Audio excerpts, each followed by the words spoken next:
ஹல்லேலூயா. கர்த்தருடைய பரிசுத்த நாமம் மகிமைப்படுவதாக. தேவன் மகிமையாய் ஒவ்வொரு நாளும் நம்மளை நடத்தி கொண்டிருக்கிற தேவனா இருக்கிறார். ஹல்லேலூயா. நல்லா கவனித்துக் கொள்ளுங்களேன், நம்மளோட தேவன் நம்மளை காண்கிற தேவனா இருக்கிறார். ஆமென். ஹல்லேலூயா. தேவன் நாமத்தை மகிமைப்படுத்தி இந்த ஆராதனைகளை கடந்து செல்ல போறோம். ஒரு வசனத்தை வாசிக்கிறேன், கேளுகிறேன். நம்மளை காண்கிற தேவனா இருக்கிறதுனால ஆண்டவர் என்ன பண்ணுவார்? சங்கீதம் 32வது அதிகாரம் 8வது வசனம் இப்படி அழகா சொல்லுது. நான் உனக்கு போதித்து நீ நடக்க வேண்டிய வழியை உனக்கு காட்டுவேன், உன்மேல் என் கண்ணை வைத்து உனக்கு ஆலோசனை சொல்லுவேன். ஆமென். ஹல்லேலூயா. ஆண்டவர் நம்ம போற இடம்லாம் பார்க்கிற தேவனா இருக்கிறார். நம்ம எங்க போனாலும் பார்த்து கொடுக்கிற தேவனா இருக்கிறார். நம்மளை வழி நடத்துகிற தேவனா இருக்கிறார். அந்த விசுவாசத்தோடு இந்த ஆராதனைகளை கடந்து செல்ல போறோம். ஆமென். நம்ம என்ன தெரியுமா பண்ண வேண்டும்? ஒவ்வொரு விஷயத்திலையும் ஆண்டவரோட ஆலோசனையை கேட்கணும். ஆமென். நிறைய நேரம் ஆண்டவருடைய சத்தத்தை கேட்கறதுக்கு மறுக்கிறவர்கள் நாம தான். ஆண்டவருடைய சத்தத்தை கேட்காம நம்மளுடைய சுய புத்தியின் மேல் சார்ந்து நிறைய முடிவுகள் எடுக்கிறதும் நாம தான். ஆமென். ஹல்லேலூயா. ஆண்டவர் கொடுக்குற ஆலோசனையை, ஆண்டவர் கொடுக்குற வார்த்தையில கேட்டு வழி நடக்கிற பிள்ளைகளா இருக்கணும். ஆமென். ஹல்லேலூயா. தேவன் நாமம் மகிமைப்படுவதாக. அந்த ஆராதனைகளை கடந்து செல்லும். கண்களை மூடி ஜெபிக்கலாமா? ஹல்லேலூயா. உங்க கிருபை போதுமே, உங்க கிருபை இல்லாமல் நான் ஒன்றும் இல்லையே, உங்க கிருபை வேண்டுமே. சொல்லுங்க உள்ளத்தின் ஆழத்திலிருந்து. கிருபை போதுமே, உங்க கிருபை இல்லாமல் நான் ஒன்றும் இல்லையே, உங்க கிருபை. நல்ல உள்ளத்தின் ஆழத்தில் சொல்ல மாட்டவரே, உங்களுடைய கிருபை வேண்டுமாப்பா. ஒவ்வொரு நாளும் ஆண்டவரே நாங்கள் ஓடுவதற்கு ஆண்டவரே அப்பா உங்களுடைய கிருபை ஆண்டவரே, உங்களுடைய கிருபை ஆண்டவரே. ஹல்லேலூயா. உங்க கிருபை போதுமே, உங்க கிருபை இல்லாமல் நான் ஒன்றுமில்லையே, உங்க கிருபை வேண்டும். சொல்லுங்க வாய்களை திறந்தப்பா. ஆண்டவரே என்னோட வாழ்க்கையில் எல்லா இடத்திலும் உங்களுடைய கிருபை வேணுமே ஆண்டவரே. எல்லா நேரமும் ஆண்டவரே நீங்க இல்லைனா நான் ஒன்றும் இல்லையே ஆண்டவரே. நீங்க இல்லைனா என்னோட வாழ்க்கை ஒன்றும் இல்லையாப்பா. இயேசுவே நீங்க இல்லைனா ஆண்டவரே ரட்சிப்பு இல்லையாப்பா. உங்களுடைய கிருபை இல்லைனா நான் மடிந்து போயிருப்பேனே. உங்க கிருபை வேண்டுமே, உங்க கிருபை போதுமே, உங்க கிருபை இல்லாமல் நான் ஒன்றுமில்லையே, உங்க கிருபை. வசனம் எவ்வளவு அழகா சொல்லியிருக்க பாருங்க. நான் உனக்கு போதித்து நீ நடக்க வேண்டிய வழியை, நம்ம நடக்க வேண்டிய வழியை ஆண்டவருடைய கிருபையினால வழி நடத்த வல்லமுள்ளவராக இருக்கிறார்கள். ஆண்டவர் நமக்கு ஆலோசனை சொல்லுகிற தேவனா இருக்கிறார்.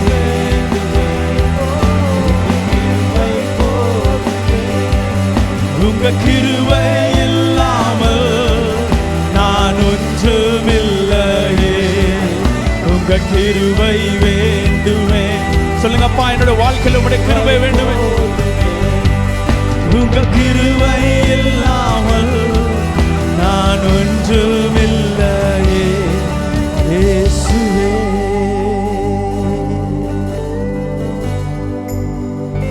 இதாவே உங்களுடைய கரங்கள் ஆண்டவரே இந்த ஆராதனை முழுவதுமே அர்ப்பணிக்கிறோம் அப்பா. ஆண்டவரே நாங்கள் நடக்க வேண்டிய வழியை ஆண்டவரே போதித்து எங்களை நடத்துகிற தேவனப்பா. ஆண்டவரே எங்கள் மேல் கண்ணை வைத்து ஆலோசனை சொல்கிற தேவன் ஆண்டவரே, எங்களை காண்கிற தேவனா இருக்கிறீங்கப்பா. உங்களை துதிக்கிறோம், நாமத்தை மகிமைப்படுத்துகிறோம், எங்களை முற்றிலுமா அர்ப்பணிக்கிறோம் அப்பா. நீர் எங்களுக்காக செய்து முடித்த ஒவ்வொரு காரியங்களுக்காக நன்றி. நீர் எங்களுக்காக கொடுத்த ரட்சிப்புக்காக நன்றி அப்பா. உங்களுடைய நாமத்தை மகிமைப்படுத்துகிறோம். பாதுகாத்துக் கொள்ளுங்க, வல்ல எடுத்துங்க. இந்த ஆராதனை மூலமா ஆண்டவரே நீர் எங்களோடு கூட பேசுங்க, மகிமையாயிடப்படுங்க. இயேசுவின் நாமத்தினால ஜெபிக்கிறோம் ஜீவனுள்ள நல்ல தகப்பனே. ஆமென், ஆமென், ஆமென். ஹல்லேலூயா. தேவன் நாமத்தை மகிமைப்படுத்தி ஒரு சில பாடலை பாட போறோம். என்னை கண்டார் இயேசு என்னை கண்டார் என்ற பாடலை பாடி தேவன் நாமத்தை மகிமைப்படுத்துவோம்.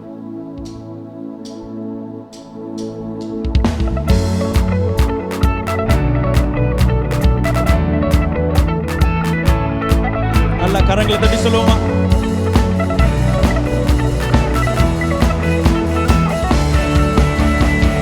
என்னை கண்டார் இயேசு என்னை கண்டார். சொல்லுங்க அப்பா, என்னை ஒவ்வொரு நாளும் பார்த்து கொண்டிருக்க தேவனே, இயேசு என்னை கண்டார், உள்ளங்கையில் என்னை வரைந்து கொண்டார், கண்ணுக்குள்ளே என்னை வைத்து கடைசி வரைக்கும் காத்து கொள்வார்.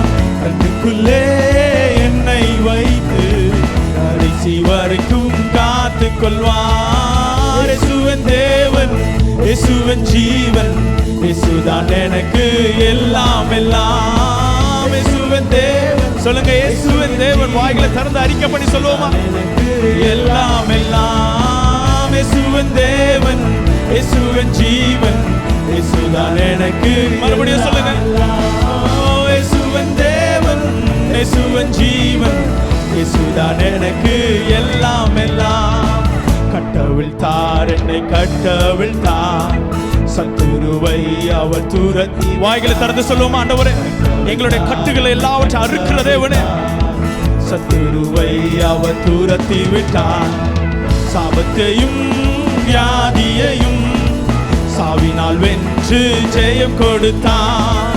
சாபத்தையும் வியாதி, சொல்லுங்க சாபத்தையும் வியாதிகளும். ஆண்டவரே மறுபடியும் சொல்லுங்க, சாபத்தையும் சாபத்தையும். ஆண்டவரே எல்லா சாபத்தையும், ஆண்டவரே இந்த உலகத்தை பிடித்துக் கொண்டிருக்கிற எல்லா சாபத்தையும், எல்லா வியாதியில ஆண்டவரே விடுதலை கொடுங்க ஆண்டவரே, இயேசுவின் நாமத்தினால. சாவினால் எனக்கு ஜெயம் கொடுத்தார். இயேசுவின் தேவன், இயேசுவின் ஜீவன், இயேசுதான் எனக்கு.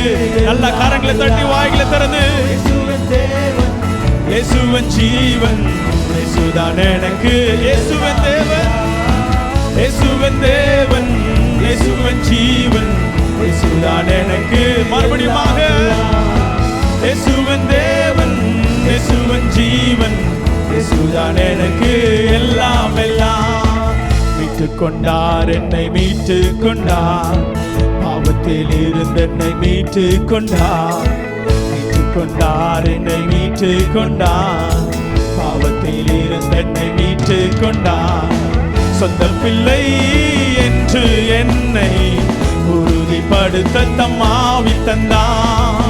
சொந்த பிள்ளை, என்னுடைய சொந்த பிள்ளை ஆண்டவர் ஏற்றுக்கொண்டீங்களே, உறுதிப்படுத்த தம்மாவி தந்தார். இயேசுவின் தேவன், இயேசுவின் ஜீவன், இயேசுதான் எனக்கு.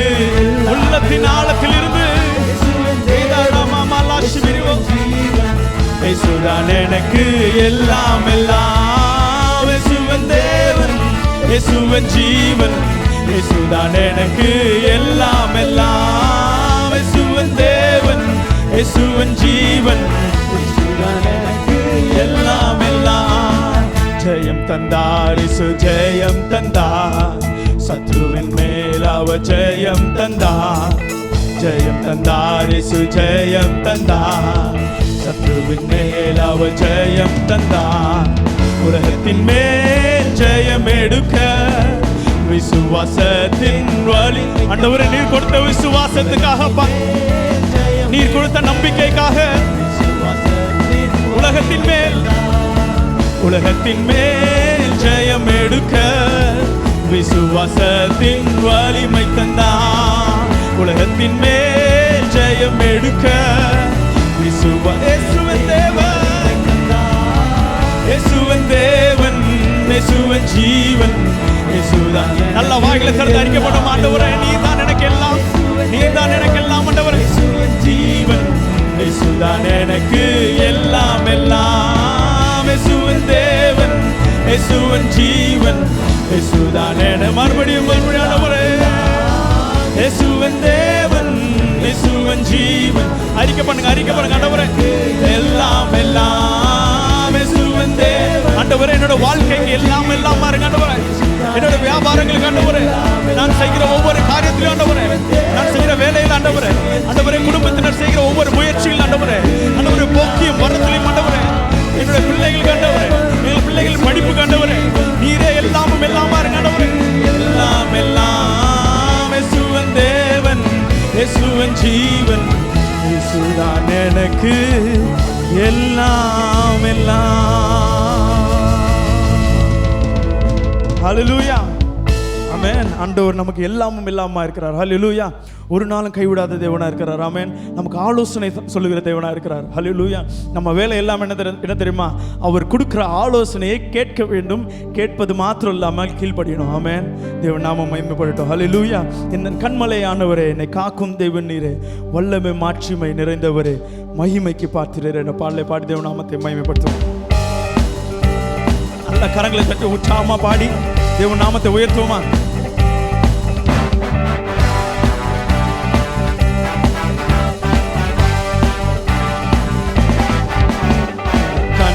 கண்மலையானவரே, என்னை காக்கும் தெய்வம் நீரே, என் கண்மலையானவரே, என்னை காக்கும் தெய்வம் நீரே, வல்லமை மாட்சிமை நிறைந்தவரே, மகிமைக்கு பாத்திரரே இயேசுவே, வல்லமை மாட்சிமை நிறைந்தவரே, மகிமை மாட்சிமை நிறைந்தவரே, ஆராதனை உமக்கே, ஆராதனை உமக்கே, ஆராதனை உமக்கே, ஆராதனை உமக்கே, ஆராதனை உமக்கே, ஆராதனை உமக்கே, ஆராதனை உமக்கே, ஆராதனை ஆராதனை கரங்களை உயர்த்தி ஆராதனை உமக்கே, ஆராதனை உமக்கே, ஆராதனை உமக்கே, ஆராதனை உமக்கே, ஆராதனை உமக்கே. உள்ளத்தின் ஆழத்திலிருந்து ஆண்டவரே உயர்த்துகிறோம் அப்பா. ஆராதனை உமக்கே, ஆராதனை உமக்கே, என் பலவீன நேரங்களில் கிருபை தந்தீரை. ஆண்டவரே உம்முடைய கிருபையால நிறுத்தீங்களப்பா. பலவீனமாய் சோர்ந்து போயிருக்கும் போதப்பா உம்முடைய கிருபை எங்களை தாங்கினதுக்காக இயேசு ராஜா என் பலனானி, எதற்கும் பயம் இல்லையே. இயேசு ராஜா என் பலனானி, எதற்கும் பயம் இல்லையே. ஆராதனை உமக்கே இயேசுவே, உமக்கு ஆராதனை. ஆண்டவரே உம்மை உயர்த்துகிறோம். நீர் பரிசுத்தமுள்ள தேவன் அப்பா. ஆண்டவரே உம்முடைய நாமத்தை மகிமைப்படுத்துகிறோம். ஆராதனை உமக்கே, ஆராதனை உமக்கே, ஆராதனை உமக்கே, ஆராதனை உமக்கே, ஆராதனை உமக்கே, ஆராதனை உமக்கே, ஆராதனை உமக்கே, ஆராதனை உமக்கே, ஆராதனை உமக்கே. உந்தன் சிறகுகளின் நிழலில் என்றென்று மகிழ செய்வி. உந்தன் சிறகுகளின் நிழலில் என்றென்று மகிழ செய்வி. என் துணையாளரே, துதிக்கு பாத்திரரே, என் துணையாளரே, துதிக்கு பாத்திரரே இயேசுவே, உமக்கே, ஆராதனை உமக்கே, ஆராதனை உமக்கே, ஆராதனை உமக்கே. அப்பா உம்மை உயர்த்துகிறோம். ஆராதனை உம்மை மாத்திரம் உயர்த்துகிறோம் ஆண்டவரே. ஆராதனை உமக்கே, ஆராதனை உமக்கே இயேசுவே, ஆராதனை உமக்கே, ஆராதனை, ஆராதனை உமக்கே, ஆராதனை உமக்கே, ஆராதனை உமக்கே. எந்த உயிருள்ள நாளெல்லாம் ஆண்டவரே, எந்த உயிருள்ள நாட்கள் எல்லாம் உம்மை புகழ்ந்து பாடிடுவே. இந்த உயிருள்ள ஆண்டவரே, நீர் கொடுத்த கிருபைக்காக ஆண்டவரே நாங்கள் உயிரோடு வாழும் நாட்கள் எல்லாம் ஆண்டவரே உம்மை மாத்திரமே செய்த நன்மைகளை எண்ணி. ஆண்டவரே என்ற வாழ்க்கையில நீர் செய்த நன்மைகள் அப்பா, ராஜா நீர் செய்த நன்மைகளை எண்ணிய துதித்திடுவே.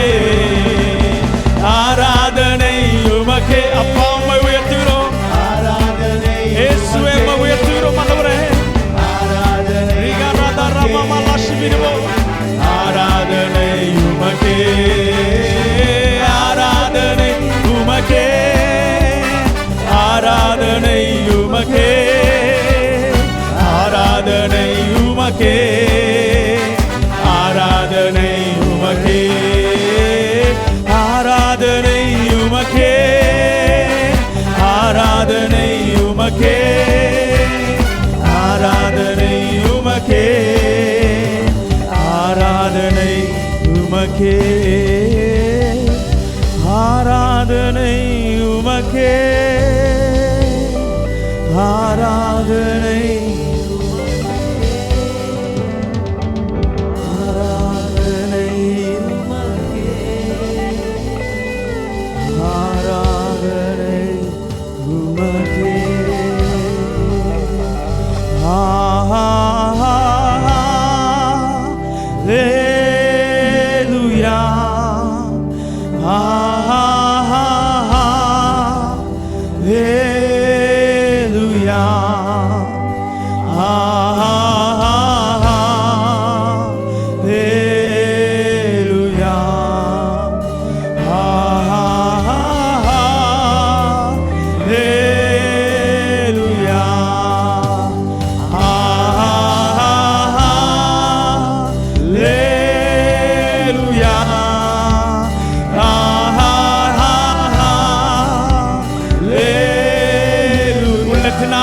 சொல்லுவோம். ஆண்டவரே உம்மை மாத்திரமே உயர்த்துகிறோம் அப்பா.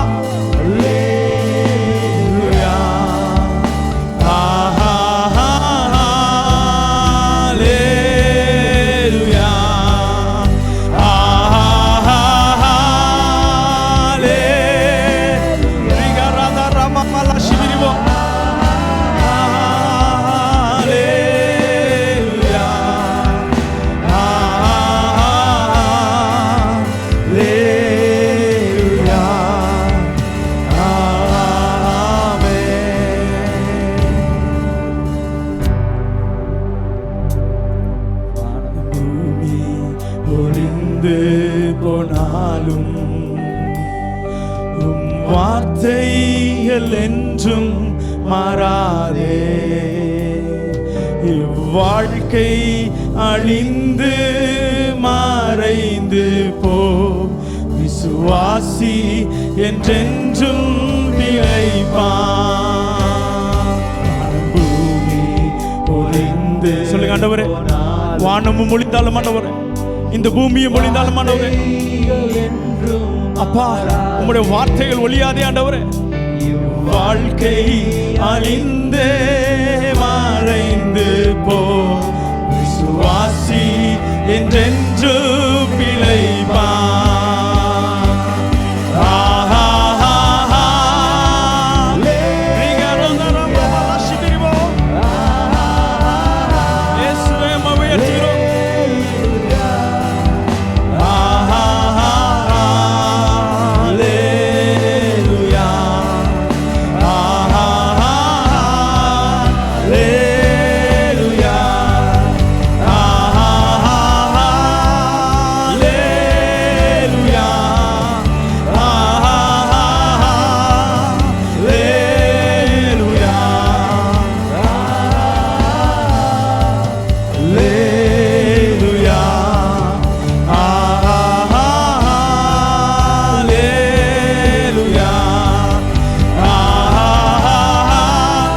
சத்தத்தை உயர்த்தி குடும்பமாய் கம்பீரித்து சொல்லுங்க ஆண்டவரே, உம்முடைய மகிமை எங்க வீட்டின் மேல இறங்கட்டும் ஆண்டவரே.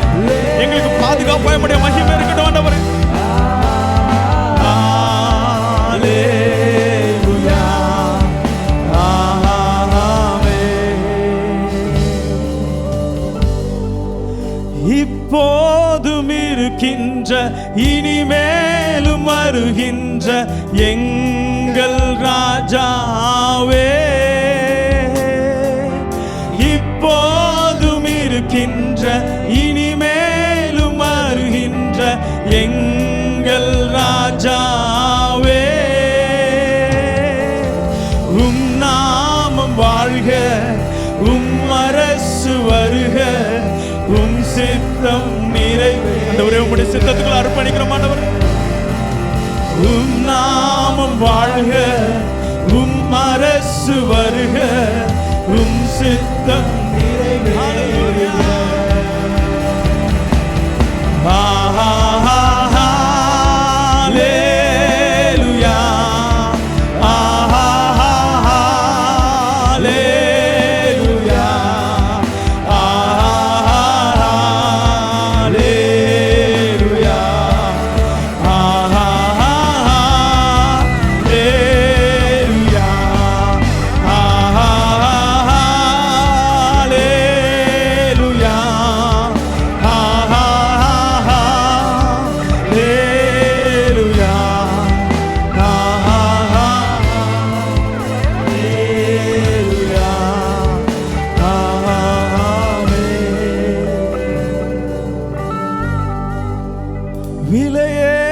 பெற்ற இரத்தத்தால் விடுதலை கொடுத்தீ.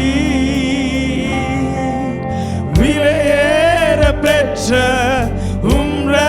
இரத்தத்தால் விடுதலை கொடுத்தீ. ராஜாக்களாக லேவியனாக உமக்கென தெரிந்து கொண்டீ. ராஜாக்களாக லேவியனாக உமக்கென தெரிந்து கொண்டீ.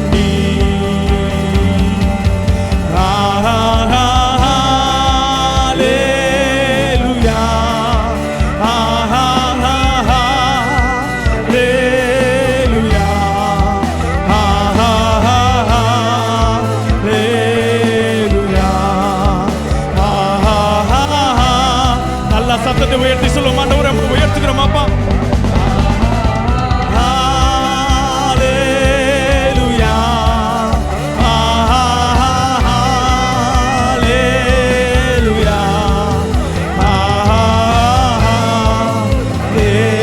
ஹல்லேலூயா, ஹல்லேலூயா.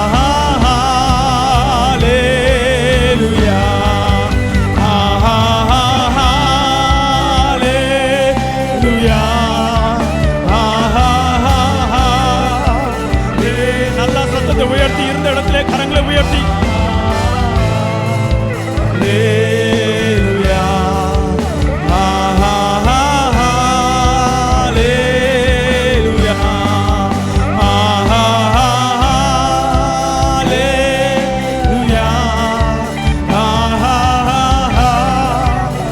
ஹல்லேலூயா,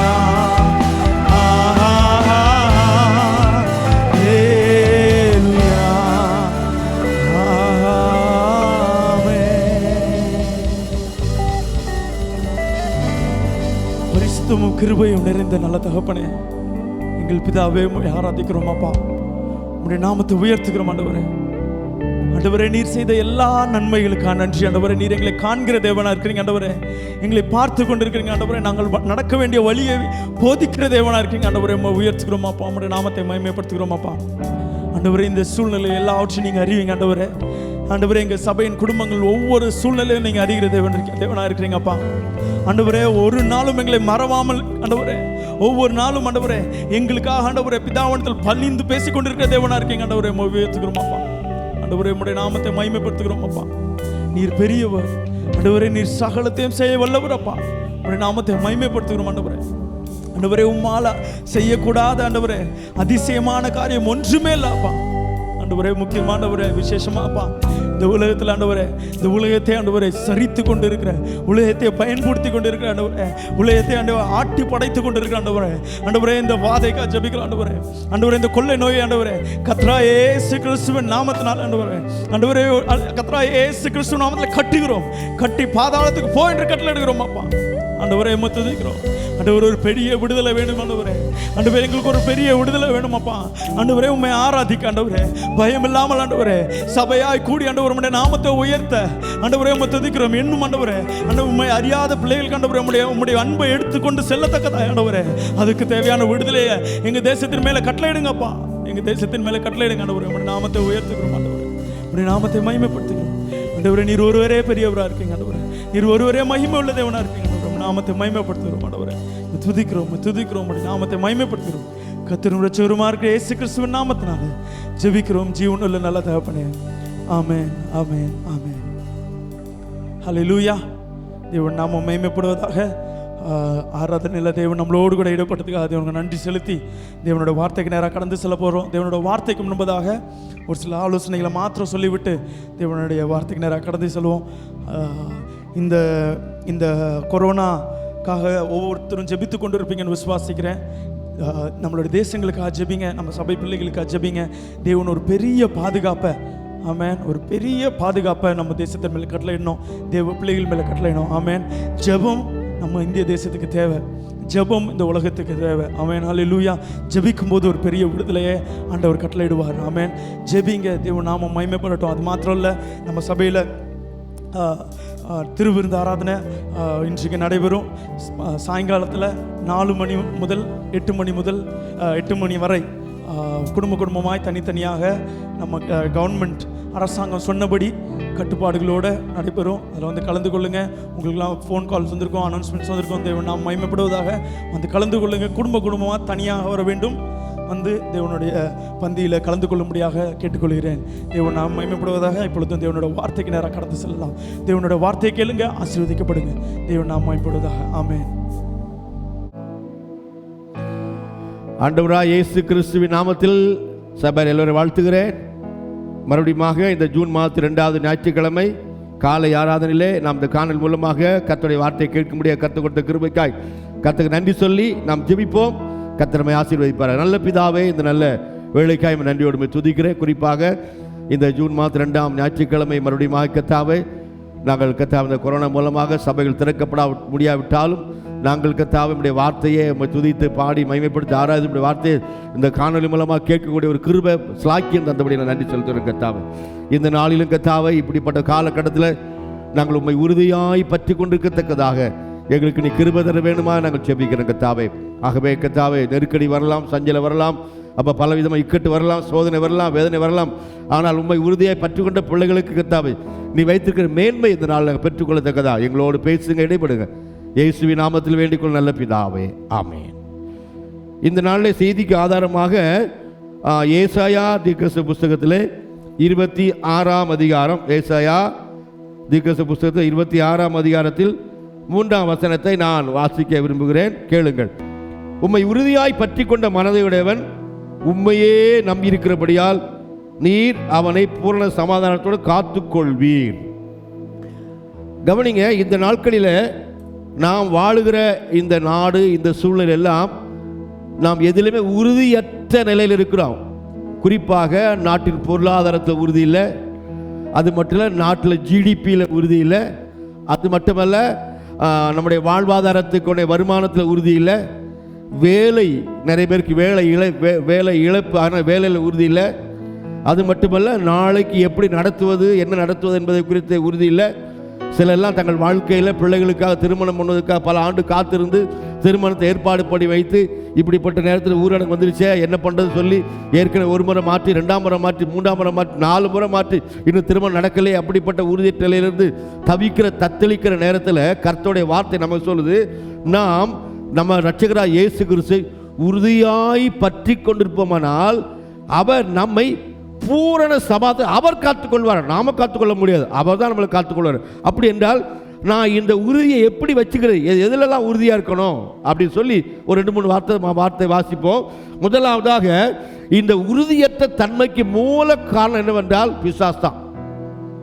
இந்த உலகத்தில் எல்லாம் குண்டக்க மண்டக்க வேலை செய்து உலகத்தில் எல்லாவற்றையும் தலைகளாக மாத்திரான்னு சொல்லி மக்களுக்கு பலவிதமான ஆலோசனை கொடுத்து விஞ்ஞான கண்டுபிடிப்பு, அந்த பிடிப்பு எல்லாம் பிடி போச்சு. இப்போ எல்லாம் வந்து என்ன பண்ணுறாங்க, எல்லாம் வந்து எதுவுமே செய்ய முடியாமல் முழு உலகம் தத்தளி. காரணம் என்னவென்றால் மனுஷனுடைய ஞானத்தில், மனுஷனுடைய அறிவில், மனுஷனுடைய புத்தியில் அதை செய்வோம் இதை செய்வோம்னு சொல்லி தெய்வத்துக்கு இயற்கைக்கு எதிராக போகும்போது கவனிங்க, மனுஷனுக்கு கண்டிப்பாக இங்கே ஒரு தடங்கள் வரதான் செய்யும். முதல்ல பார்த்தீங்கன்னா மனுஷன் என்ன பண்ண தெரியுமா, ஒரு பெரிய கோபுரத்தை கட்டி நாங்கள்லாம் வானத்தை போய் தொட்டோன்னு சொன்னோம். அப்படி தான் கட்டினாங்க. பாபேல் கோபுரத்தை அதுதான் கட்டினாங்க. எல்லாரும் பாபேல் கோபுரத்தை கட்டி மேலே போச்சு, உயர்ந்து போச்சு. ஒரு கவனிங்க, ஒரு சமவெளி இடத்தை பார்த்தோன்னே மக்கள் எல்லாம் என்ன பண்ண, அப்போ இருந்த மக்கள் சேர்ந்து என்ன பண்ண, வானத்தை பார்த்தாங்க. இப்போ அங்கே எப்படி போகிறது, கோயில் என்ன பண்ண, கட்டு கோபுரத்தை கட்டினாங்க. கர்த்தர் பார்த்தாரு, ஆகா இப்போ நம்ம போட்ட திட்டம் வேற, இவன் போட்ட திட்டம் வேற சொல்லுது தெரியுமா, அது அப்படியே செயலிட்டு போயிடுச்சு. கவனிங்க, அது அப்படியே நின்று போச்சு. அன்றைக்கு தான் பாஷைகள் மாறிச்சு. கர்த்தர் பாஷையை மாற்றினார். அப்போ கவனிக்க வேண்டும், நம்ம ஒன்று நினைக்கலாம், தெய்வம் ஒன்று நினைக்கிறார். அப்போ தெய்வம் நினைக்கிறதுக்கு நாம் வர வேண்டும் என்றால் நாம் தெய்வம் நினைக்கிற போல உறுதியான வாழ்க்கை வாழும். அப்போ என்ன எதில் உறுதியாக இருக்கணும், முதலாவது வாசிப்போம். 1 பேர் புஸ்தகத்தில் 5ஆம் அதிகாரம் 9ஆம் வசனத்தை நான் வாசிக்கிறேன் பாருங்க. 1 பேர் 5:9, விசுவாசத்தில் உறுதியாயிருந்து. அப்ப கவனிங்க, என்ன விசுவாசம்? விசுவாசம் என்பது இயேசு விசுவாசிப்பது விசுவாசம். அப்ப கவனிங்க, இயேசு கிறிஸ்துவில் வைத்து விசுவாசம் உறுதியா இருக்கணும். ஏன் உறுதியா இருக்கணும்? அதுக்கு எதிரே ஒருத்தர் நிற்கிறான், சாத்தான். அது எதிரே ஒருத்தங்க பிசாசு. அவன் என்ன பண்றான், இந்த உலகத்தை எல்லாவற்றையும் தெரியுமா, தனக்கு எல்லா மக்கள் தன்னை வணங்கணும், அது மட்டுமல்ல தான் சொல்றபடி நடக்கணும், தான் சொல்றபடி செயல்படணும் அப்படி சொல்லி பாருங்க, எல்லாவற்றையும் மாற்றிக்கிட்டு இருக்கான் பாருங்க. அப்போ அதுக்கு ஒரு உதாரணம், ஒரு சின்ன உதாரணம் பாருங்க. அதாவது நம்முடைய தமிழ்நாட்டில் எல்லா பெண்களும் பார்த்தீங்கன்னா வீட்டில் தலை விரிச்சு போட்டிருப்பாங்க, தலை காயறதுக்கு. வெளியில் போகும்போது தலை என்ன பண்ணுவாங்க, நல்லா இறுக்கி கட்டிட்டு போவாங்க, ரெட்டை சடை போட்டு போவாங்க, ஒட்டை போட்டு போவாங்க. ஆனால் இப்போ எப்படி பாருங்க, வீட்டில் இறுக்கி கட்டிட்டு உட்காந்துருக்குது, வெளியில் போன என்ன பண்ணலாம், விரிச்சு போட்டு பாருங்க. பார்க்குறீங்க, இப்போ எல்லாரும் பார்க்குறீங்களா? இப்போ கவனிங்க, அது மட்டும் கவனிங்க. இப்போ பார்த்தீங்கன்னா வீட்டில் பார்த்தீங்கன்னா எல்லாம் கவுன் போட்டு உட்காந்துருக்காங்க, வீட்டில் எல்லாம் கவுன் போட்டு உட்காந்துருக்காங்க. அப்போலாம் வீட்டில் பார்த்தா என்ன பண்ண, அறந்தாவணி போட்டு உட்காந்துருப்பாங்க, பாவடை சட்டை போட்டு உட்காந்துருப்பாங்க. அது இப்போ பாரு, வெளியில் போகும்போது என்ன பண்ணு, எல்லாம் அறந்தாவணி போட்டு, சாரி, எல்லாத்தையும் கவுனெல்லாம் மாற்றிட்டே பாருங்க, எல்லாம் உடம்பை காட்டிட்டு போகுது பாருங்க. இப்போ இது என்ன தெரியுமா, இது உறுதி, தெய்வத்தின் மேலே உறுதி இல்லாமல் தெரியுமா, இதெல்லாம் அங்கே அப்படி பார்த்தாங்க இப்படி பார்த்தாங்க, அது நல்லா இருக்கா இது நல்லா இருக்கா பார்த்தீங்கன்னா, அதெல்லாம் அலங்கார பொருளை எடுத்துக்கிட்டு பாருங்க, தெய்வத்துக்கு எதிராக போகுது. அப்போ இது காரணம் என்ன தெரியுமா, எல்லா ஃபேஷன், எல்லா டெக்னாலஜி எல்லாவற்றையும் சாத்தான் முதல்ல கவனிங்க அவனுக்காக தான் பயன்படுத்த தெரியுமா. அதற்கு ஒரு கூட்டத்தை என்ன பண்ணுவான், அவன் சேர்த்து அதுபடி செயல்படுவான். நாம் அப்படி இருக்கக்கூடாது. வசனம் சொல்றபடி இயேசு கிறிஸ்து மேல விசுவாசம் உறுதியாக இருக்கணும். அந்த விசுவாசம் எப்படி உறுதியாக தெரியுமா, நான் ஒவ்வொரு நாளும் அவருடைய வார்த்தையை பற்றி கொள்ள வேண்டும். யாருக்கெல்லாம் அவருடைய வார்த்தையை பற்றி கொள்ற விசுவாசம் உறுதியாக இருக்கு. அதுக்கு வசனத்தை வாசிக்கிற பாருங்க, அந்த அந்த விசுவாசம் எப்படி உறுதி வரும் பாருங்க. ஏன் அந்த விசுவாசம் உறுதி வர வேண்டும்? கொலோசியர் புத்தகத்தில் 2ஆம் அதிகாரத்தில் நான் வாசிக்கிறேன் பாருங்க. கொலோசியர் 2ஆம் அதிகாரத்தில் 5ஆம் வசனத்தையும் 7ஆம் வசனத்தை வாசிக்கிறேன் பாருங்க. சரீரத்தைப்படி நான் தூரமாக இருந்தாலும் ஆவின்படி உங்களுடைய கூட இருந்து உங்கள் ஒழுங்கையும், அப்போ அவர் ஆவில் நம்மளோட இருக்கிறார். பவுல் சொல்றாரு, கிறிஸ்துவின் மேல் உங்கள் விசுவாசத்தின் உறுதியை பார்த்து சந்தோஷப்பட்டு நீங்கள் 7ஆம் வசனம், நீங்கள் போதிக்கப்பட்டபடியே விசுவாசம் உறுதிப்பட்டு. அப்போ கவனிங்க, அப்போ என்ன போதனை? வசனம் தான் போதனை. கவனிங்க, அப்போ நாங்கள் சபையில் உங்களுக்கு என்ன சொல்லிக் கொடுக்குறோம்? வேத வசனம் சொல்லித் தரோம். என்ன சொல்லித் தரோம்? வேத வசனம் சொல்ற இயேசு சொல்லித் தரோம். இயேசு கிறிஸ்துவின் உண்மை, இயேசு கிறிஸ்துவின் நேர்மை, இயேசு கிறிஸ்துவின் பக்தி, இயேசு கிறிஸ்துவின் பரிசுத்தத்தை, இயேசு கிறிஸ்து நமக்காக வைத்திருக்கிற பாவ மன்னிப்பை பெற்றுக்கொள்ள வேண்டும், இயேசு நமக்காக வைத்திருக்கிற அந்த நித்திய ஜீவனை பெற்றுக்கொள்ள வேண்டும் சொல்றதுக்கு எப்படியெல்லாம் மாற்ற வர வேண்டும் என்று நம்ம கேட்கிறோமோ அந்த போதனையை நம்ம உறுதியாக பற்றிக்கொள்ளணும். கவனிங்க, இந்த போதனை உறுதியாக பற்றிக்கொள்ளாம வேறு போதனை உள்ள வரக்கூடாது. இன்னைக்கு நிறைய வேறு போதனை உள்ள வரும். அந்த போதனை என்ன பண்ண தெரியுமா? கவனிங்க, நம்ம நித்திய ஜீவனை பற்றுக்கொள்ள பதிலாக இந்த உலகத்தை பெருசா நிறைய காமிப்பாங்க, அதை பற்றுக்கொள்வோம். கவனிங்க, இந்த உலகத்தில் உள்ள அன்பு கூர்ந்தால் அது பிதாவினால் உண்டானது அல்ல. அப்ப கவனிங்க, அப்ப விசுவாச உறுதி என்பது கவனிக்க வேண்டும், பிசாசை எதிர்க்கணும். பிசாசை எப்படி எதிர்க்கணும்? பிசாசை இயேசு கிறிஸ்து வேத வசனத்தை எதிர்த்தார். அப்போ போதனை தான் வேத வசனம். இயேசு கிறிஸ்து எப்படி எதிர்த்தார்? பிசாசு கவனிங்க, இயேசு கிறிஸ்து நல்ல பசியா இருக்கிறார், நல்ல பசி, சரியான பசியில் இருக்கார். 40 நாள் வனாந்தரத்தில் இருக்கிறாரு, புசிக்கலை குடிக்கலை, சரியான பசி இருக்குது, தாகம் இருக்குது. கவனிங்க, பசி எடுக்கிற நேரத்தில் நம்ம சாப்பாடு கொடுத்தா நல்லதானே இருக்கும். இயேசு என்ன சொல்றா பாருங்க, என்ன இவ்வளோ பசியாக இருக்கிறீங்க, இந்த கல் அப்பமாக்கி சாப்பிட்ருங்க அப்படின்னு. என்ன ஐடியா பாருங்க, சூப்பர் ஐடியா. நானும் என்ன பண்ணுவேன், நான் அப்படி இருந்தால் என்ன பண்ணிருப்பேன், சூப்பர்ரா உனக்கு, குட்ரா, வெரி குட்ரா, கங்க்ராச்சுலேஷன் சொல்லிட்டு என்ன பட்டு சாப்பிட்டுப்பேன். அதான் நான் இயேசு கிறிஸ்து இல்லை, நான் மனுஷனை உட்காந்துக்கிறேன். கவனிங்க, இன்னைக்கு உறுதி இருக்கணுங்க. என்ன உறுதி தெரியுமா? எனக்கு பசிதான், உண்மை, எனக்கு தேவைதான், எனக்கு இது பெரிய தேவைதான். ஆனால் வசனத்தின்படி இல்லாத இருக்க அது எனக்கு வேணவே வேண்டாம். அந்த உறுதி வேணும் இன்னைக்கு.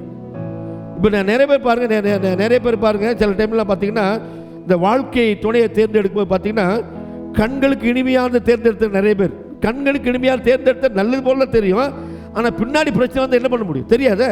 ஆனால் வசனத்தின்படி கவனிங்க, வசனத்தின்படி தேர்ந்தெடுப்போம் என்றால் கவனிக்க வேண்டும், அது ஒருவேளை ஆரம்பத்தில் கொஞ்சம் சங்கடம் வந்தாலும் பிரச்சனை வந்தாலும், ஆனால் கர்த்தருடைய வசனத்தின்படி தெரியுமா அதை சீர்படுத்தி செம்மைப்படுத்தி சரிப்படுத்தி கொள்ளலாம். இன்னைக்கு நிறைய பேருக்கு அப்படி இல்லை, சரி போகட்டும். அப்போ முதல் விசுவாச உறுதி தெரியுமா? விசுவாசை எதிர்ப்பதற்காக தான். 2வது விசுவாச உறுதி தெரியுமா? அவர் எனக்கு போதிக்கப்பட்ட அந்த வசனத்தின்படி நான் அவனை மேற்கொள்வதற்காக. முதல்ல அவனை எதிர்கொள்ள, 2வது தெரியுமா? மேற்கொள்ளணும். மேற்கொள்ள தெரியுமா? மேற்கொள்றது என்ன தெரியுமா? அவனை ஓச்சிட்டேன்னு அர்த்தம். அவனை என்ன பண்ணிட்டேன்? கீழே தள்ளிட்டேன்னு அர்த்தம். அவனை என்ன பண்ண? கீழே தள்ளி. அதுக்கு நல்ல வசனத்தை பார்த்தீங்கன்னா ரொம்ப அருமையான வசனம் சொல்லப்பட்டு பாருங்க. ரோமர் நிருபத்தில் ரொம்ப அருமையாக சொல்லப்பட்டு பாருங்க. அந்த வசனத்தை வாசிக்கிற பாருங்க. ரோமர் 16ஆம் அதிகாரம் நினைக்கிறேன்.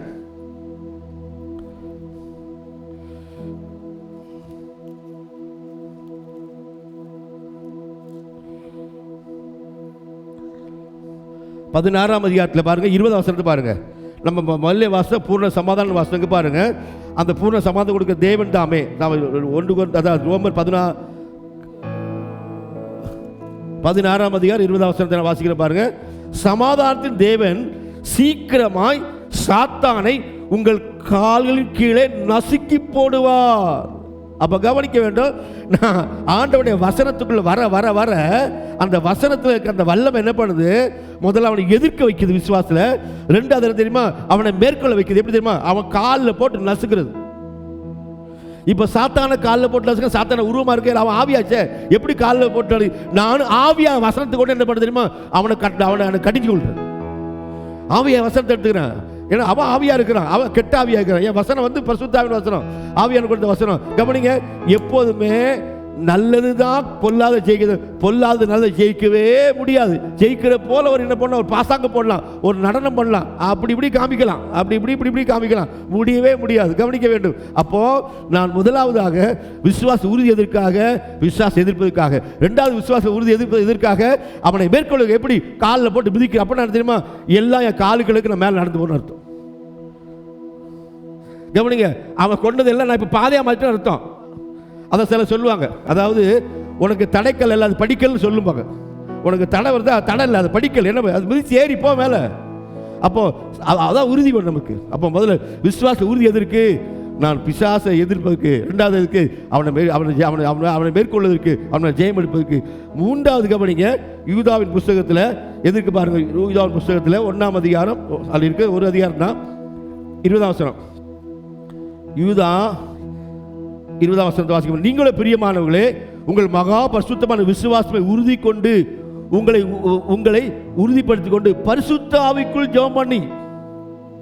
கவனிங்க, அடுத்தால பாருங்க, என்னுடைய ஜெபம் வந்து உறுதியாகணும். அதான் ரோமர் 12:12 சொல்லப்படும், ஜெபத்தில் உறுதியாக சொல்லப்பட்டிருக்கும். அந்த ஜெபத்தை உறுதியாக என்ன தெரியுமா? நான் விசுவாசத்தில் உறுதி வந்து என் ஜெபம் எப்படி போச்சா? பரிசுத்த ஆவிக்குள்ள போச்சு. இப்போ நான் உட்கார்ந்து இருக்கிறேன், பரிசுத்த ஆவின் ஜெபம் பண்றாரு.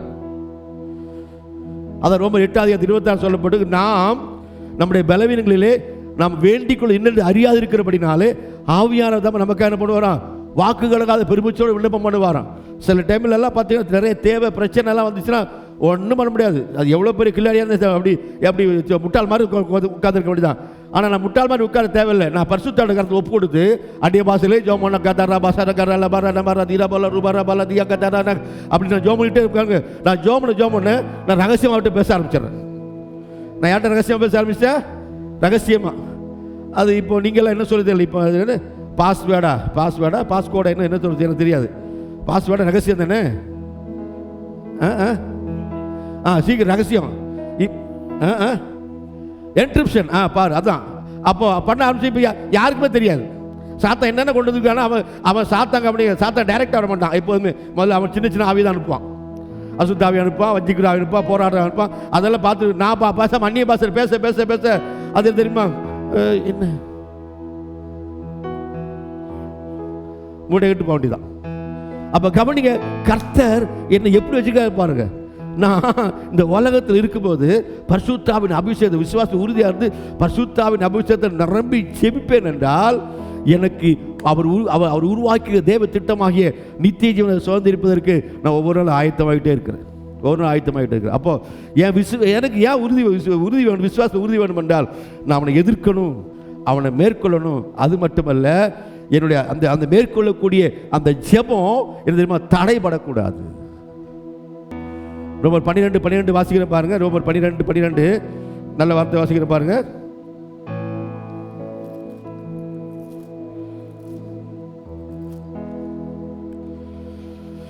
நம்பிக்கையிலே சந்தோஷமாயிருங்கள், உபத்திரவத்திலே பொறுமையாருங்கள், ஜெபத்தில் உறுதியாய் தரித்திருங்கள். கவனிங்க, ஜெபத்தில் தரித்திருக்காங்க நிறைய பேர். 1 மணி நேரம் 2 மணி நேரம் 3 மணி நேரம் தரித்திருக்கிறாங்க. ஆனால் உறுதியாய் தரித்திருக்காங்க. ஜெபம் தான் வாழ்க்கையே. எங்க போனாலும் கவனிங்க, யாருக்கு ஜெபம் வாழ்க்கையா இருக்குதோ அவங்க கவலை பேச மாட்டாங்க. ஏன்? அவங்க பரிசுத்தங்களை வந்து ஜெபம் பண்ண ஆரம்பிச்சிட்டாங்க. என்ன தெரியுமா, கவலை பேச சோத்திரம் பண்ணிட்டே இருப்பாங்க. அப்படியே பிரதர் சோத்திரம் பண்ணுவோம், ஜெபம் பண்ணுவோம், ஏதோ ஒரு பிரச்சனை கொண்டு வரோம், சரி பிரதர் ஜெபம் பண்ண வாங்க, ஜெபம் பண்ணுவோம் வாங்க. அப்படியா ஆயிஷா சிலர்லாம் அப்படிதான் இருக்காங்க பாருங்க. ஏதோ ஒன்று சொன்னா போதும் அப்படிதான் காபரா பண்ணி அதை பண்ணி இதை பண்ணி தெரியுமா எல்லாரையும் முட்டாளைக்கிடுவாங்க. ஆனால் கவனிங்க, விசுவாசம் யாருக்கு உறுதி இருக்கோ அவர்கள் ஜெபிப்பார்கள். அவங்க உறுதியாக ஜெபிப்பாங்க. எப்படி ஜெபிப்பாங்க? பரிசுத்தாவில ஜெபிப்பாங்க. அந்த ஜெபம் என்ன பண்ணுங்க கவனிங்க, என்ன அப்படியே உருவாக்குப்பார். எப்படி உருவாக்கும்? உண்மையாக உருவாக்கும். எப்படி எப்படி எப்படி உருவாக்கும்? விசுவாசம் என்ன உறுதியாக்கும். அது மட்டும் எப்படி உருவாக்கும் தெரியுமா? நான் எப்போதுமே நல்ல வார்த்தை, விசுவாச வார்த்தை பேச வைக்கும். கவனிங்க, விசுவாசம் எப்படி தெரியுமா? கேள்வினால் வரும். கேள்வி எப்படி வரும்? வேதத்தினால் வரும். அப்போ என் வாயிலிருந்து எப்போ வசனம் தான் பேசுவேன். யார் வசனத்தை அதிகமாக பேசுகிறாங்களோ கவனிங்க, அவங்களுக்கு அதிகமாக அபிஷேகம் இருக்கும். கவனிங்க, இயேசு கிறிஸ்து உலகத்தில் மனுஷனாக வந்தார். மனுஷனாக இருக்கும் அவர் செய்த காரியத்தை பாருங்க. யோவான் சுவிசேஷத்தில் அவர் என்ன செய்திருக்காரு பாருங்க. யோவான் சுவிசேஷம் 3ஆம் அதிகாரம் 34ஆம் வசனத்தில் வாசிக்கிறேன் பாருங்க. தேவனால் அனுப்பப்பட்டவர் இயேசு கிறிஸ்து தான். தேவனால் அனுப்பப்பட்டவர் தேவனுடைய வார்த்தைகளை பேசுகிறார். தேவன் அவருக்கு தமது ஆவியை அளவில்லாமல் கொடுத்திருக்கிறார். கொடுத்திருக்கிறார். அப்ப கவனிக்க வேண்டும், எனக்காக எல்லாவற்றையும் ஆயத்தமாக வச்சிருக்கிறார். பூர்ண சமாதானத்தோட காத்துக்கொள்வார் வாக்குத்தத்தம். அப்போ என்ன பூர்ண சமாதானத்தை காத்துக்கொள்ள வாக்குத்தத்தத்தை நான் நிறைவேற்ற வேண்டும் என்றால், நான் பெற்றுக்கொள்ள வேண்டும் என்றால், நான் ஒவ்வொரு நேரத்தில் பிரச்சனை வரும்போது, சோதனை வரும்போது விசுவாசத்தில் ஆண்டவருடைய வார்த்தை பேசுவேன். ஆண்டவருடைய வார்த்தை பேசணும். அப்படி பேசும்போது என் மேல ஒரு பெரிய அபிஷேகம் இருக்கு. அந்த அபிஷேகம் என்ன பண்ணும் தெரியுமா? என்ன கவனிங்க, வேதவசனம் சொல்லு. அந்த அபிஷேகம் என்ன பண்ணுமா தெரியுமா? கர்த்தருடைய நாம பலத்தை துருகும், நீதிமான்கள் ஓடி சுகமாக இருப்பானா. நான் இருக்க மாட்டேன். அந்த அந்த அந்த அபிஷேகத்தில் போயிட்டு இயேசு கிறிஸ்து ரத்தத்தை மூடிக்கொள்வேன், இயேசு நாமத்தை மூடிக்கொள்வேன், அந்நிய பாஷையில் பேசுவேன், வசனத்தில் பேசுவேன். சோத்திரம் சோத்திரம் சோத்திரம் சோத்திரம் சோத்திரம், கர்த்தர் மேய்ப்பராக இருக்கிறான், தாழ்ச்சி அடையேன் அப்படிமா. அப்புறம் வாதை கூடாத்தானுங்க பொல்லாப்பு. ஊரில் கொரோனா, வாதை கூடாத்தானுங்க பொல்லாப்பு நேரிடாது. ஐயோ, பக்கத்து தெருவில் கொரோனா வந்துட்டான், வாதை கூடாத்தானு பொல்லாப்பு நேரிடாது. அவன் நாமத்தை அறிந்திருக்கிறான், உயர்ந்த அடுக்கில் வைப்பேன். கவனிங்க, அப்போ இது அறிக்கப்படும். கவனிங்க, இது எல்லாமே உலகத்தில் உள்ளது. இந்த உலகத்தில் உள்ளது உன்னதத்தை ஜெயிக்க முடியாதுங்க. நமக்கு கொடுக்கப்பட்ட வார்த்தை உன்னதத்தில் வந்த வார்த்தை. இன்னொரு வசனத்தை வாசிக்கிற பாருங்க, ரொம்ப அருமையான வசனத்தை பாருங்க.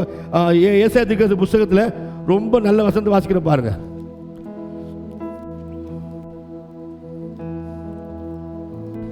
32ஆம் அதிகாரம், ஏசாயா 32ஆம் அதிகாரத்தில் 15ஆம் வசனத்தை வாசிக்கிற பாருங்க.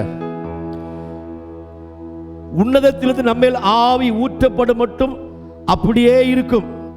அந்த ஆவி ஊற்றப்பட்ட பின்பு என்ன தெரியுமா? வனாந்தரம், அப்பொழுது வனாந்தரம் செழிப்பான வயல்வெளியாகும். செழிப்பான வயல்வெளி காடாக எண்ணப்படும். கவனிங்க, இப்போ எம்மேல் அபிஷேகம் ஊற்றப்பட்டுச்சு. எம்எல் அபிஷேகம் ஊட்டினா வனாந்தரமாக இருந்தேன். இப்போ அபிஷேகம் ஊற்றப்பட்டுச்சு. நான் வார்த்தை வச்சு பண்ணிட்டேன். நான் செழிப்பாக மாறிட்டேன். ஒருத்தர் செழிப்பாக உலகத்தை பற்றி பேசியிருந்தான். இப்போ வனாந்தரமாக இருக்கு தெரியுமா? அவனுக்கு உலகத்தை செழிப்பு இல்லை, ஆவிக்குரிய வாழ்க்கை செழிப்பு இல்லை. அவன் பாதாளத்துக்கு போக போகிறான். நாங்கள் போகிறேன், ரித்தீஜூனுக்கு போக போகிறேன். அதுதாங்க இன்னைக்கு கர்த்தர் எதிர்பார்க்குறாரு. இன்னைக்கு நம்ம ஒவ்வொரு நாளும் நம்முடைய அன்றாட வாழ்க்கையில் நாம் செய்ய வேண்டியது என்னவென்றால், விசுவாசத்தில் உறுதியாக இருக்கணும், ஜெபத்தில் உறுதியாக இருக்கணும், அது மட்டும் பரிசுத்த ஆவிக்குள் ஜெபத்தில் உறுதியாக இருக்கணும், அது மட்டும் எப்போதுமே கர்த்தருடைய வார்த்தையை பேசுவது உறுதியாக இருக்கணும். அப்படி இருப்போம் என்றால் கவனிக்க வேண்டும், எனக்காக அவர் எனக்கு சொன்ன காத்துக்கொள்ளும், அவருடைய பூர்ண சமாதானம் காத்துக்கொள்ளும். அது என் மேலே பெருகிக்கிட்டே இருக்கும். அந்த மகிமை என் கூட வந்துக்கிட்டே இருக்கும். நான் எங்கே போனால் எனக்கு முன்னாடி போகும். வேதம் சொல்லுது, அவருடைய மகிமை முன்னாடி போகும்போது என்ன பின்னாடி காப்பாறோம். அப்போ அந்த மகிமை முன்னாடி போன விட்டு கொடுக்கணும். இஸ்ரேல் ஜனங்கள் 40 வருஷம் வனாந்தரத்தில் இருக்கிறாங்க. கவனிங்க, மேகம் இறங்கும் போது, அந்த மகிமை இறங்கும் போது போவாங்க. அற்புதம் நடக்கும். தண்ணி கேட்டால் தண்ணி கொடுப்பார், காடை கேட்டால் காடை கொடுப்பார். மதுரை கசப்பு எதிர வந்துருச்சு. ஒரு ஐடியா கொடுத்தா, அந்த கொலை அதை ஒரு கொப்பை வெட்டி போட்டான், மதுரம் ஆயிடுச்சு. ஐயோ, தண்ணி இல்லையே, பசி இருக்குது. ஒரு 7 மணி நேரத்துக்கு கொண்டு போவார். அங்கே 12 நீர் விட்டு, கவனிங்க, அங்கே ஃபுல்லாக பேரிச்சவன் அடித்து வெளுத்து கட்டுறான் பாருங்க. அவன் எவ்வளோ பேர் தெரியுமா? அதாவது என்னுடைய கணக்கு, ஆனால் அதை நிறைய வேத வியாக்கியானங்கள் சொல்ல 35 லட்சம் சொல்கிறாங்க. என்னுடைய கணக்கு 30 லட்சம். 30 லட்சம் பேர் எப்படி சாப்பிடுங்க பாருங்க. நம்ம வீட்டில் 10 பேருக்கு சமைச்சு போட்டு என்னால் முடியாதுங்க, என்னால் முடியாது. நீங்கள் அடுத்த முறை ஆர்டர் பண்ணிவிடுங்க. இனிமேல் ஆர்டர் பண்ண கொண்டாந்து வீட்டுக்கு வரும். தயவுசெய்து சொல்கிறேன், வீட்டு ஃபங்க்ஷன்லாம் வந்து கொஞ்சம் ஓரம் கட்டிட்டு வீட்டில் மட்டும் சமைச்சு ஆட பழங்க. வெளியில் ஆர்டர் பண்ண பிள்ளைகள்லாம் கேட்க எதுவுமே ஆர்டர் பண்ணாதீங்க. எங்கே எந்த தொற்று இருக்குன்னு தெரியாது. ஏன்? நமக்கு கர்த்தருடைய வார்த்தை சொல்லு. அப்போது இங்கே கர்த்தருடைய வார்த்தைப்படி உறுதி ஆனவனே என்ன எல்லாவற்றிலுமே அவருடைய மகிமை காத்துக்கொள்ளுது. இஸ்ரவேலர்களை காத்துக்கொண்டது. கவனிங்க, அவங்களை காத்துக்கொண்டது, அந்த மகிமை காக்குது. அவனுக்கு பார்வனுக்கு தெரியல, அவங்களுக்கு ஒரு மகிமை காத்திருப்போன்னு தெரியல. நம்ம போய் என்ன பண்ணலாம், வனாந்தரத்தில் என்ன பண்ணலாம், போய் என்ன பண்ணலாம், எல்லாத்தையும் பிடிச்சி கொண்டுலான்னு நினச்சி வந்தான். கர்த்தர் பார்த்தாரு, அப்படியே வர வர வர சரி வா வா, உனக்கு இன்னும் உனக்கு வைக்கணுமா, வேட்டு வைக்கணுமா, என்ன பண்ணார், மக்கள் செங்கல் வழி நடத்தினார். செங்கடல் முன்னாடி இருக்குது, மக்கள் அங்கே போய் நிற்கிறாங்க. கவனிங்க, இப்போ எல்லா மக்கள் அவரை பார்த்து கேள்வி கேட்குறாங்க, எங்களை ஏன் இந்த பக்கம் கொண்டு வந்து, எங்களுக்கு எகிப்தில் கலர தோட்டமாக இல்லை இங்கே கொண்டு வந்து எல்லாரும் இங்கோட்டு விட்டுருக்கிறாங்க, என்ன பண்ணுவோம், அங்கே பாரு பின்னாடி யார் வரா. எப்போது பின்னாடி பார்க்கவே கூடாதுங்க. இன்னைக்கு நிறைய பேர் பின்னாடி பார்ப்பான் பாருங்க. கவனிங்க, யாராவது காலையில் போயிட்டு பின்னாடி பார்ப்பாங்களா? யாராவது காலையில் போயிட்டு பின்னாடி பார்ப்பாங்களா? என்ன பார்த்து என்ன ஆகும்? அது மட்டும் பின்னாடி பார்க்க மாட்டீங்க. பின்னாடி பார்க்கறது, பின்னாடி பார்த்தா உப்பு தூண் ஆயிடுவோம். பின்னாடி பார்த்தா கஷ்டம் தான் தெரியும். பின்னாடி பார்த்தா வாழ்க்கையின் கஷ்டம் தெரியும். பின்னாடி பார்த்தா வாழ்க்கையின் துன்பம் தெரியும். பின்னாடி பார்த்தா வாழ்க்கையின் சோதனை தெரியும். கவனிங்க, நான் முன்னாடி பார்த்தா கிறிஸ்து தெரிவார். அவர் கவனிங்க, அவர் சொல்ல, நான் உனக்கு முன்னாலே போவேன், நான் உனக்கு முன்னாலே போக சொல்ல. கர்த்தர் தான் உனக்கு முன்பாக போகிறவர் சொல்லி வார்த்தை சொல்லுது. அப்போ அவர் எனக்கு முன்பாக போகிறவர், நான் அவரை பார்த்தே போகணும். அவரை பார்த்து போகும்போது கவனிங்க, அவர் எல்லாவற்றையும் சரியாக அதனை காத்து நேர்த்தே செய்கிறவர். மார்க்கில் 7 கடைசி வருஷம் சொல்லுது, அவர் எல்லாவற்றையும் நன்றாய் செய்தார். கூடர் பார்க்க செவிடர் கேட்கவுமே பேச எல்லாம் நன்றாய் செய்தாராம். அப்போ குறை எல்லாவற்றையும் நிறைவாக்குற இயேசு கிறிஸ்து, அவரை பார்த்து போகணும். அப்போ இந்த எதுக்கு உறுதி தேவை? எதுக்கு உறுதி? முதலாவது பிசாசை எதிர்க்க, ரெண்டாவது அவனை மேற்கொள்ள, மூணாவது அவனை கீழே தள்ளிட்டு அவன் மேலே நடக்க, அவனை பாதுகாக்க. அப்போ கவனிங்க, அடுத்தால நான் பரிசுத்த அவன் அபிஷேகத்துக்குள்ள இன்னும் உறுதியாக, அதுக்கு எடுத்து அதிகமாக வேதத்தை வாசிக்கிறது மட்டுமல்ல, வேதத்தை வாயிலிருந்து அறிக்கை பண்ணி ஒரு பெரிய மகிமையை எனக்கு முன்பாக நான் கொண்டு வர, அவனோட மகிமை காத்துக்கொள்ள அனுபவத்துக்கு வருவதற்கு தான் இதெல்லாம் கத்த நம்ம சொல்றார். அப்போ உறுதி நமக்கு அவசியம், விசுவாசத்தில் உறுதி அவசியம், பரிசுத்த ஜெபம் பண்ற உறுதி அவசியம், அது மட்டும் இல்லை நல்ல வேதத்தை சொல்ல அவசியம். அடுத்தால பாருங்க, சொல்லப்பட்ட எபிரேயர் 3 அதிகாரம் 14 வசனத்தை வாசிக்கிற பாருங்க. எபிரேயர் 3:14.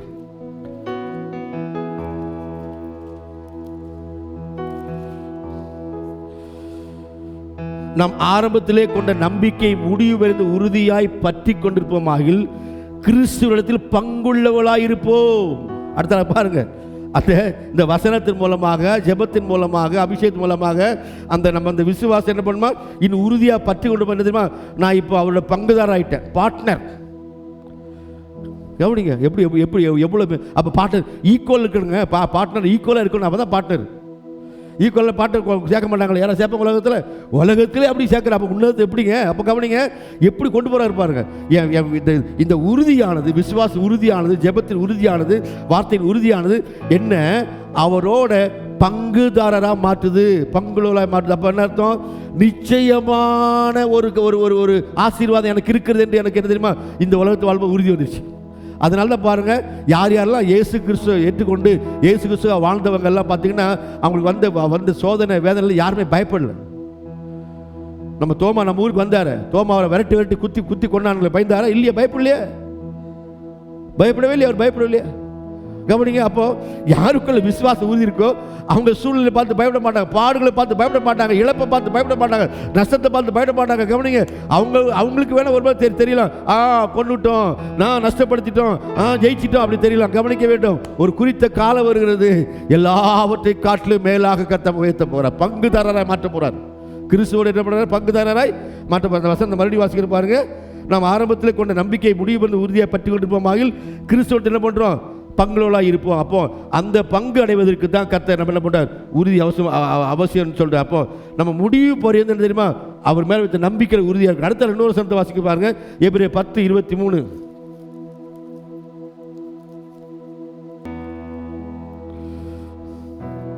அல்லாமலும் நம்முடைய நம்பிக்கை அறிக்கையில் அசைவில்லாமல் உறுதியாக இருக்க கடவோம். வாக்குத்தத்த மனிதன் உண்மையுள்ளவராக இருக்கிறாரே. அப்போ கவனிங்க, இப்போ அடுத்தால பார்த்தீங்கன்னா, என் நம்பிக்கை அறிக்கை போடணும். என் நம்பிக்கை நித்திய ஜீவன். என் நம்பிக்கையார் இயேசு கிறிஸ்தான்.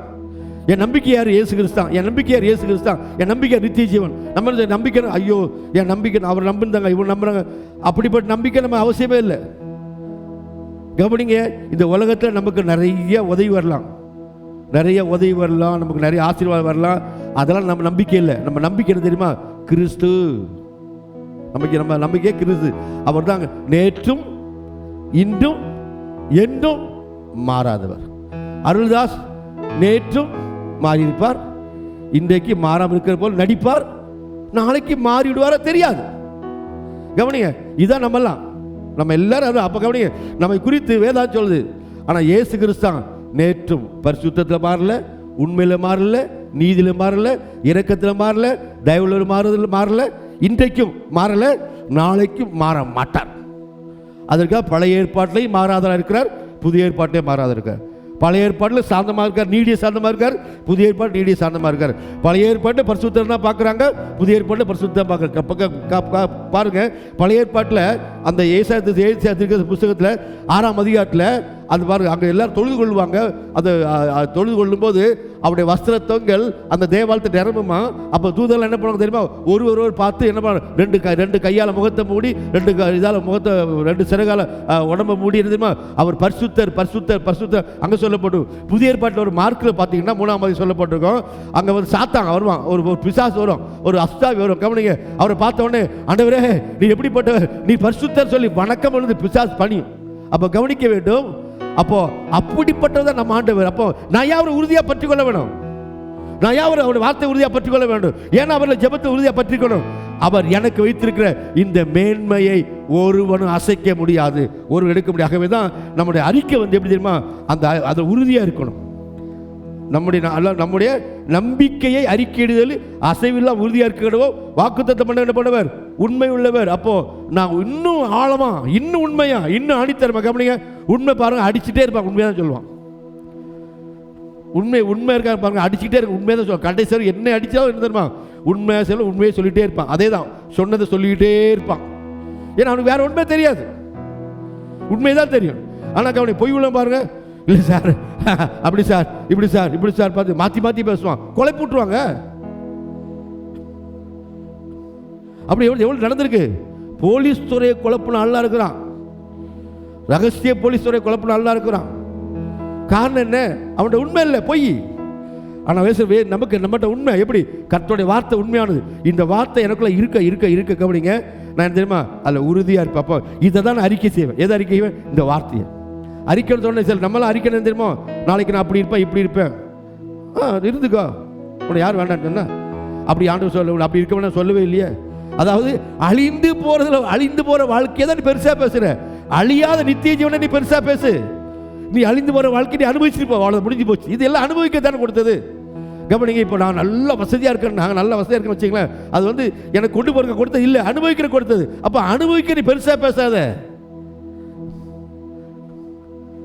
வேதம் சொல்லுது, கவனிங்க, அகாயத்து பட்சிகளை கவனித்து பாரு. சாலமோன் முதல்ல அது போல சாப்பிட்டது இல்லையா?